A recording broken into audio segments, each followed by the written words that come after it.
a technology can't be neutral, if only because every technology is also a psychology. This is the 8th in a series on making a mythology for our time, also thought of as making a worldview for our time, a philosophy for our time. And let's talk about our relationship to tech a little bit in the light of this, because a useful mythology, a useful philosophy, should be able to say at least a little bit about the complexities of our internal relationships with the technologies that we use. Some years ago, I got curious about the popularity of smartphones when they first became a thing. And there were people who, like at a Star Wars movie, they were camped out around the block before Apple would come out with a new iPhone. And so I looked at the phones, and the new one looked pretty much like the old one did, so it wasn't an aesthetic choice. But the new one had new powers, new capabilities. So kind of informally, I talked to people about this, ended up buying my own smartphone.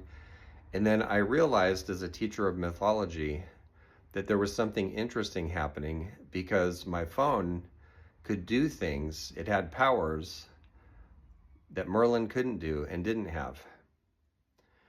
And I thought, that's what this really is. At an unconscious level, our smartphones, our smart devices, are the contemporary equivalents of magic wands and crystal balls and scrying pools. They hold magic. That's what's motivating people to wait for them and spend all that money on them. There's a lot of technologies that are like that. They cast a spell over us, and I think they help us understand the old folk tales and fairy tales where somebody finds a magic trinket, a lamp, whatever it is, and it puts a spell on them.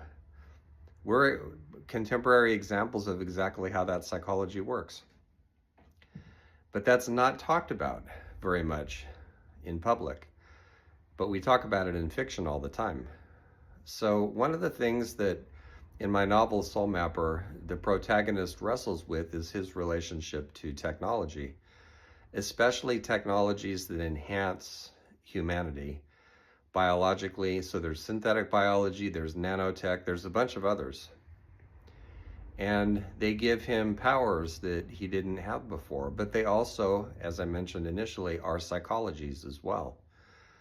There's an old philosophical thought problem, imagination problem, called the ship of Theseus that you might have heard. And it all comes down to the question of, if you take this ship and you replace the planks one after another, at one point, does it become a new ship? And of course, there's not a firm answer. There's no single plank that you can take and replace and say, now it's a new ship, right? It's the same with these technological enhancements, encroachments on the human body. There's no single point where we become more machine than human. And it's slippery. So Lucas, the protagonist, notices in his own psychology that his relationship to machines is beginning to change. He has a little bit less empathy, a little bit less of a consciousness, a little less, he places a little less importance on relationships, which are a big learning for him. One of the things that Soul Mapper underlines is that we need each other. So that's part of what I wanted to look at throughout my fiction. So Soul Mapper is part of the Lamplighter trilogy, which is itself part of the, right now, 5 books, soon to be 6 books, Assembling Terrania cycle. And technology shows up a lot in those, but not just in the usual external, how might it be cool or powerful or impressive to have this power or this thing that we can do to people or whatever.